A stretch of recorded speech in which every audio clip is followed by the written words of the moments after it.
दशहरे के दिन किसी भी समय कुत्ते को खिला देना ये एक छोटी सी चीज आपके घर में कभी अन्न और धन की कमी नहीं होगी। माता रानी के विसर्जन वाले दिन यानी कि दशहरे के दिन कर लिया तो आपके जीवन में अन्न और धन की कमी नहीं होगी।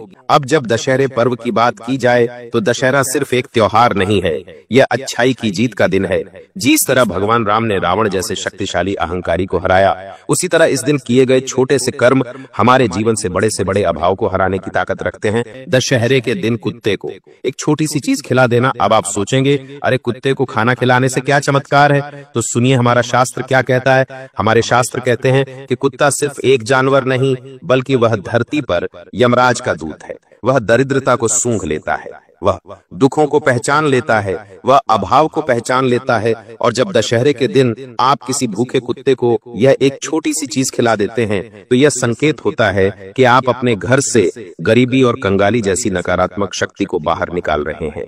लेकिन यहाँ अधिकतर लोग रोटी, दूध या मिठाई दे देते हैं, लेकिन मैं आज आपको वह चीज बताऊंगा जो अद्वितीय है और जिसे खिलाने से सिर्फ आपका नहीं बल्कि आपके पूरे वंश परंपरा का भाग्य चमक जाएगा। देखिए दोस्तों, हमारे शास्त्रों में कहा गया है कि दशहरा जो होता है वह साधारण दिन नहीं होता है, और शास्त्र और पुराणों में दशहरे को साधारण दिन नहीं माना गया है और कुत्ते को भी साधारण प्राणी नहीं माना गया है। कुत्ता यमराज का वाहन कहा गया। काल भैरव जो भगवान शिव का रुद्र रूप है, उनके साथ भी कुत्ते को जोड़ा गया है। क्यों? क्योंकि कुत्ता, जब हम दशहरे के दिन कुत्ते को एक छोटी सी चीज खिलाते हैं तो इसका गहरा संकेत है। बात करता हूं तो पहले तो अपने घर के मुख्य दरवाजे पर सुबह उठते ही गंगा जल का छिड़काव करना है और उसके बाद साफ जल का छिड़काव करना है, क्योंकि देखिए घर पवित्र होना बहुत जरूरी है। अगर हम कोई भी उपाय करते हैं, कोई भी पूजा पाठ करते हैं, कोई भी धूप दान करते हैं तो हमें अपना घर पवित्र करना बहुत जरूरी होता है।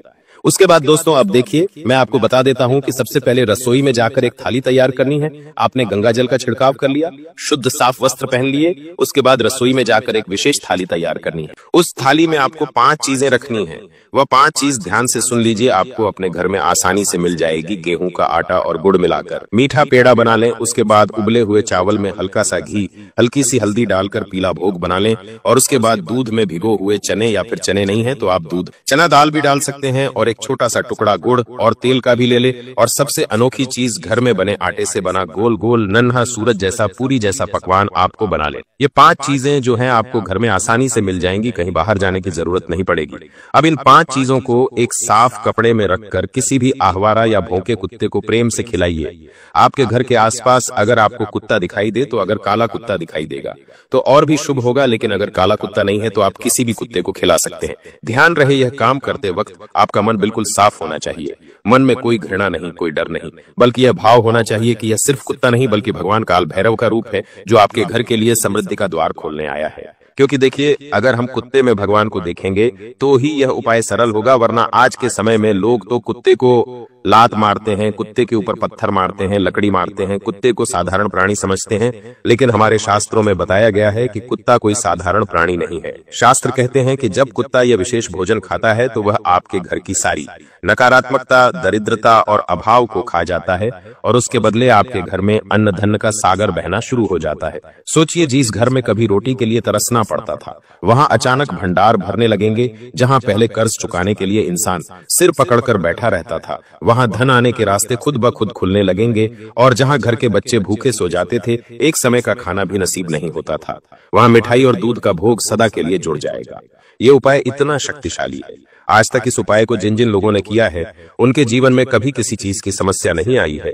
और खास बात यह है कि यह उपाय सिर्फ आपको ही नहीं बल्कि आपकी आने वाली 7 पुश्तों को लाभ देगा, और उन्हें भी इस उपाय के बारे में बताएगा, ताकि हर दशहरे पर ये उपाय लोग करते रहे हैं। यानी आपके जाने के बाद भी आपके बच्चे, पोते पोतियां और उनसे भी आगे की पीढ़ी कभी भी दरिद्रता नहीं देखेगी। ये उपाय इतना चमत्कारी है दोस्तों। देखिए, अक्सर आपने देखा होगा कुछ घरों में पैसा आता है लेकिन टिकता नहीं, अन्न आता है लेकिन अन्न खराब हो जाता है, और कभी कभी घर में सिर्फ एक टाइम का ही चूल्हा जलता है। हर वक्त अभाव की हवा बहती रहती है। तो इसका कारण यही है कि घर से नकारात्मक शक्तियां दूर नहीं हुई है, और दशहरे पर कुत्ते को यह भोजन कराने का उपाय इन अदृश्य शक्तियां को बाहर निकाल देता है, जो शक्तियां हमारे घर में गरीबी, कंगाली, कर्ज और अन्न धन में कमी लेकर आती है। क्योंकि देखिए, आज के समय में हर इंसान किसी न किसी दुख से जूझ रहा है। कोई संतान सुख के लिए तरस रहा है, कोई कर्ज के कारण परेशान हो गया है, कोई बीमारी से जूझ रहा है। लंबे समय तक बीमारियां शरीर में घर बनाकर रहने लग जाती हैं और इंसान को तकलीफ देने लग जाती है। तो ये उपाय आप जरूर कीजिएगा। और एक खास बात और है कि कुत्ते को यह भोजन खिलाते समय आप उसे दुलार से राम राम या जय भैरों के हैकर पुकारें या फिर जय माता के हैकर पुकारें। ये मंत्र की तरह काम करेगा और भोजन सीधा देवताओं तक पहुंचेगा। दोस्तों, जरा सोचिए कि अगर एक छोटी सी रोटी, एक मीठा पेड़ा, थोड़ा सा चावल किसी भूखे कुत्ते को खिलाकर आपके घर की किस्मत बदल सकती है, तो क्या इसे करने से आप पीछे हटेंगे? क्या आप अपने बच्चों को भूखा देखना चाहते हैं? क्या आप चाहते हैं कि आपके माता पिता को बुढ़ापे में पैसों के लिए तरसना पड़े?